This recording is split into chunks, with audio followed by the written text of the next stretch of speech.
MAN Diesel and Turbo manufactures tailor-made integrally geared compressors, also known as multi-shaft compressors. A modular design concept can be used for these machines, and all components come with extremely good references. Up to 8 compressor stages are arranged around a gear unit in the same way as the hands of a clock.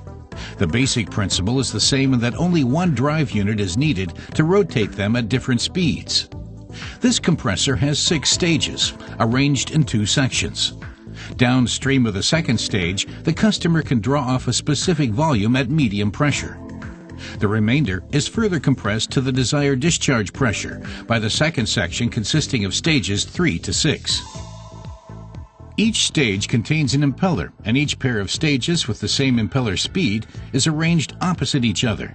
They share a pinion shaft, at the ends of which the impellers are attached.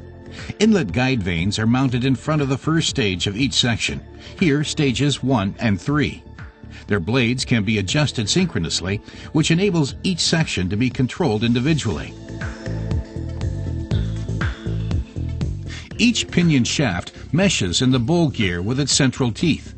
The pinions have varying numbers of teeth, which gives different gear ratios depending on the particular pinion and enables optimal speeds for the 2 individual compressor stages. It's the impellers, gear unit, and bearings that largely determine the efficiency and service life of an integrally geared compressor.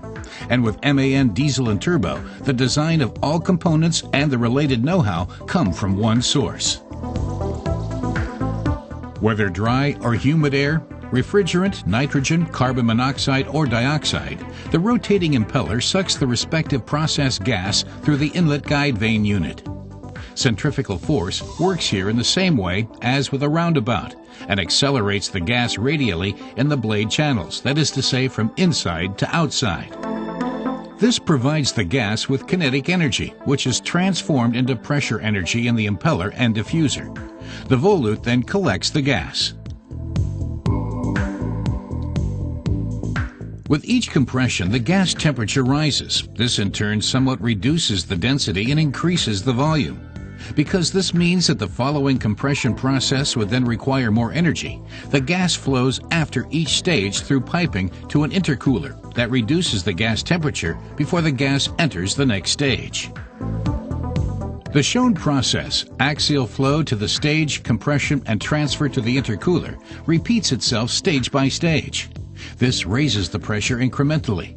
Depending on the unit size, it can compress up to 350,000 cubic meters per hour to a discharge pressure of maximum 250 bar. Integrally geared compressors have significantly higher efficiency levels compared to multi-stage single-shaft compressors with the same operating speed. They can not only be used on their own. The one shown here, driven by a steam turbine and supplied with pre-compressed air by a main air compressor, is used particularly in air separation plants. They generate large volumes of oxygen, for instance for coal to liquid plants. Beside the integrally geared compressor, MAN Diesel and Turbo can supply process piping and process gas coolers, the complete train oil system, or as well the complete machine train from perfectly coordinated components. The Berlin site has developed and built integrally geared compressors since 1977. Worldwide, hundreds of units reliably compress a huge variety of processed gases daily at high efficiency levels and discharge pressures. Their modular construction principle enables them to be designed and supplied for the most varied customer processes.